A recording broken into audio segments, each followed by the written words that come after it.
everyone, this is Easy Peasy. I'm here today to do a request video for you to discuss in more depth the perfume WindSong by Prince Machiavelli. I don't feel like I can discuss WindSong without also discussing L'air du Temps by Nina Ricci because they're so very similar in their notes. So I'm going to compare those two perfumes for you side by side regarding price, packaging, how long they last, what notes they have. I'll do WindSong first. Okay, WindSong is by Prince Machiavelli and it came out in 1953. And the price for this ranges from $15 to $25. So it's not too expensive and you can get it in the drugstore. It's a floral scent. It's a medium, let's see, I have WindSong on this arm.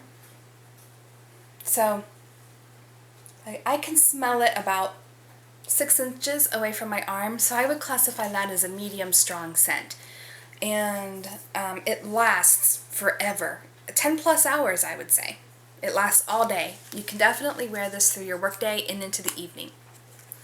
Okay, as I said, it's a floral perfume, but I'm going to go through the notes for you from top notes, middle notes, and base notes. Okay, the top notes of WindSong are coriander. Coriander is the seeds of the cilantro plant. So when coriander is fresh, it's cilantro, which is used in a lot of salsas and Mexican dishes.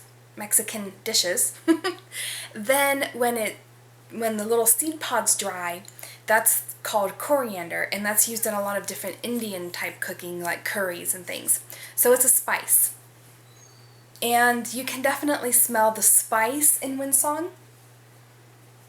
Okay, next is orange leaf and mandarin orange. So there's some citrus there.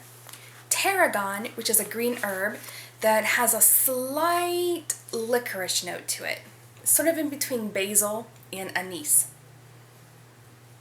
So I can smell the greenness in that. It also has neroli, bergamot, and lemon. So the top notes of WindSong are quite peppery and citrusy with a little bit of floral. But then it settles into its middle notes. So I've sprayed this on a few minutes ago, and it's starting to come into its middle notes now. Okay, let's talk about those. Cloves. So I can see a trend here. There are a lot of spice and herb notes in WindSong. So we had coriander and tarragon in the top notes, and now we have cloves, carnation, which gives it a slight powderiness, orris root, which gives it an earthiness, jasmine, ylang, and rose, which are, of course, all florals. And last is Brazilian rosewood. So it starts off herby and citrusy, then it settles into a spicy floral musk with a little bit of woods. But through the whole thing, you're picking up a subtle floral note. I'm going to say it's the carnation because it's a little pungent and a little sharp and a little powdery. You know, like a prom corsage smells green and it smells a little flowery, and it also has that sort of green pungency to it. That's the note running through WindSong. Okay, let's talk about the bottom notes or the base notes of WindSong. It has woody base notes. It has sandalwood, amber, and musk, so that gives it a little heft. It also has benzoin and vetiver, which are both fixatives and make a perfume last longer. So it's the benzoin and the vetiver which are lending themselves to the strength and durability of this perfume. And it also has cedar in it. Comparing WindSong and L'air du Temps, WindSong has more spice, L'air du Temps has more floral. Okay, so this is Prince Machiavelli's WindSong, which came out in 1953 and runs about $15 to $20. In the packaging for this is the bottle. You can see the little crown for Prince Machiavelli. And the box for this has a bluish-greenish background with birds and flowers all over it. Okay, now let's talk about L'air du Temps by Nina Ricci. This came out in 1948, so L'air du Temps debuted before WindSong did. The price for L'air du Temps runs about $30 to $50 depending on which size you get and where you buy it. You can also buy this in the drugstore, which is where I got mine, at CVS actually. I had a coupon, so I just wanted to try it.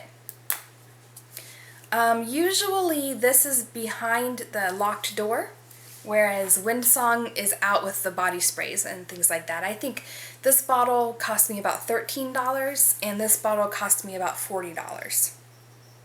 Okay. L'air du Temps is it's a strong perfume.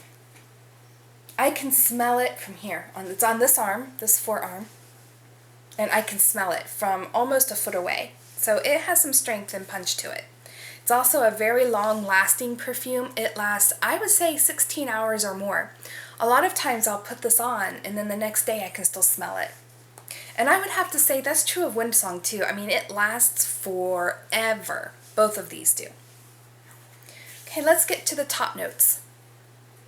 Okay, the carnation comes out right away in this. You don't have to wait through any spiciness or pepperiness to get to the carnation in L'air du Temps. Whereas WindSong's citrusy notes come from orange, lemon, and bergamot, L'air du Temps has a citrusy note, but it's mostly just bergamot, which is like an orangey sort of smell. This also has neroli and rose and rosewood, just like WindSong does. So the top notes are very similar. This is a little spicier. This is a little more floral and powdery. Okay, the middle notes. I'm still getting the carnation, and that is one of the middle notes as well, along with rosemary, gardenia. So you can see a little herby woodiness coming out in this one too. But gardenia, violet, orchid, those all lend a much more floral note to this. It also has cloves and orris root, jasmine, ylang ylang, and rose. Okay, so we can see that these two perfumes have almost identical notes, except that WindSong has more spiciness and L'air du Temps has more floraliness. Okay, the base notes of L'air du Temps are spices, so now we're getting to the spiciness in this perfume. WindSong just starts right out with those spices, but L'air du Temps waits a while, waits until it settles through its layers to bring out its musky spiciness. It also has iris, amber, sandalwood, musk, benzoin again, which contributes to its long-lasting durability, oak moss, which lends a slight sweetness, vetiver, and cedar. Okay, so it really depends on your preference with these two. I prefer L'air du Temps, but I really like WindSong. Okay, right now they're in their middle notes, and L'air du Temps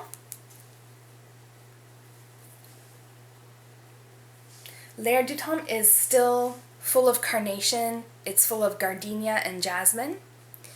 WindSong is just losing its spiciness and just now coming into its carnation and jasmine and ylang ylang and rose, whereas those notes have been present almost the whole time with this. Okay, let's compare them side by side. This is expensive. Well, let's start with when they came out. This came out first, so this is the dupe for L'air du Temps. This is expensive, running between $30 and $50. This is cheap. They're both long-lasting. L'air du Temps is a little stronger than WindSong.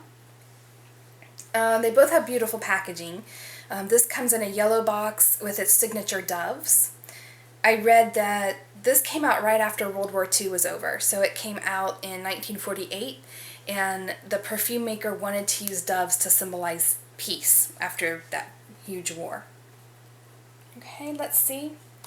The bottom line is, this is a more complex fragrance. You can tell it's a little bit more expensive one. They start off with slightly different notes, a little bit spicier, a little bit more floral. But by the time they hit their stride and they're really settled into your skin, they're almost identical. Okay? They're both, they're not heavy florals. They're not a heavy tuberose, for example. They're not a heavy rose scent. They're light. I would say they're both suitable for the office if you don't use too much, because they both are strong enough to be smelled an arm's length away.